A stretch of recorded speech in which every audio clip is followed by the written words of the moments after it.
vazhdojmë. Mirë, tek vota e partijake, po them, që ka përcaktuar edhe asambleistët, apo antarët e këshillave komunal. Si renditën subjektet politike, çfarë ka ndodhur ndoshta nga rezultatet e fundit, rënje, ngritje, çfarë si duket situata në votën e qytetarëve për subjektet? Edhe tek vota e qytetarëve nuk është se ka ndryshuar shumë. Esmeralda, në disa komuna, dhe më vazhdojnë, le të themi të zonë Prishtinën, prin LDK-ja, dhe po ashtu i bie që vetëvendosja pavarësisht që është në gardë balotazhit për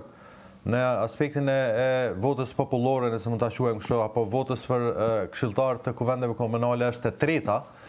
dhe në bazë të asaj çfarë kemi pa, të paktën në këto rezultate që kemi tash, i bie që të paktën është zvogluar krahasuar edhe me zgjedhjet e kaluara,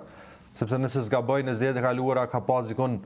më shumë se 12 këshilltarë komunal, ndërsa tash kam përshtypjen që ka 9 apo 10, pra të paktën për 2 apo 3 këshilltarë mund të jetë zvogluar, që është goxha interesante për faktin se është në garë të balotazhit për kryetar komune, por tek vota e përgjithshme, po flas te vota partijake dhe votat për këshilltar komunal, pra ka një ulje, dhe kjo pak a shumë tregon një farë forme ndoshta edhe pak knatësinë që mund të vrehet shumë më shumë në Prishtinë, Karshi, jo vetëm në këtë rast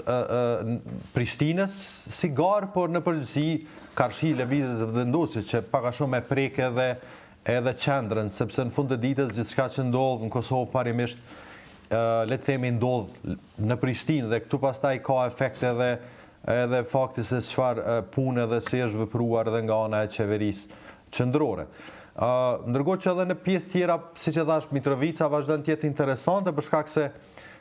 zoti Peci arriti që me votat diasporës dali pari për 200 apo pak më shumë vota, por në anën tjetër është dikun rreth 15-16% më pak lëvizja vendosje sesa PDK-ja kur bëhet fjalë për votën e përgjithshme, pra votën për parti dhe këshilltar komunal. Domethënë janë këto dy raste ndoshta më interesante që kemi pas, ndërkohë që në komuna tjera pak a shumë janë në njëjtën le të themi renditje. E kuptoj. Nëse LDK-ja vazhdon pri dhe shkon në balotazh me cilën do parti, pak a shumë këtë renditje kanë edhe kur bëhet fjalë për votat për këshilltar komunal dhe për parti. E kuptoj.